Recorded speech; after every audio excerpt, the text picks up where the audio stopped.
has this night off. I'm Tom Zaleski. We begin our news tonight with your latest coronavirus news. The CEOs of 10 major airlines have asked President Joe Biden to drop the federal mask mandate on airplanes. They've also asked the president to stop the testing requirements for international travelers. In a letter to the president, the airline CEOs said that they supported the mask mandate when it was first implemented. However, they feel it's no longer necessary because COVID cases have been on a rapid decline. Nationwide, restrictions in most states have been rescinded.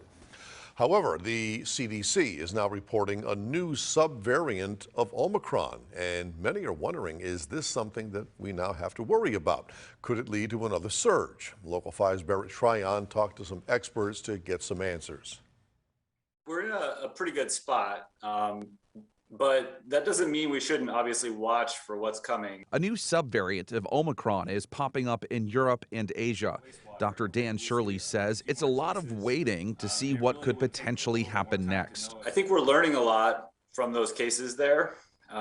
In the past, the surges in those locations later then ended up with surges in the U.S. In fact, the Omicron surge might actually have a positive side to it. People got vaccinated and boosted. A lot of people got infected with Omicron, and a lot of people did both actually.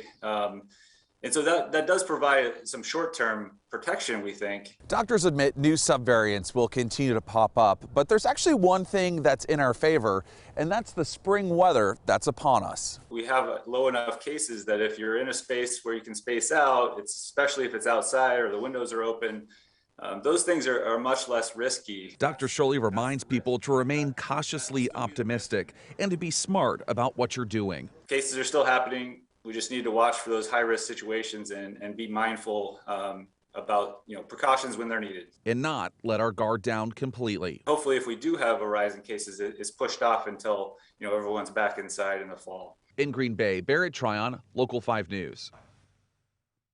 Thanks, Barrett. Now, when it comes to wastewater samples, Dr. Shirley says it can take weeks to see if there's a pattern or another potential surge. As of right now, that is not close to being the case at all. Turning now to a developing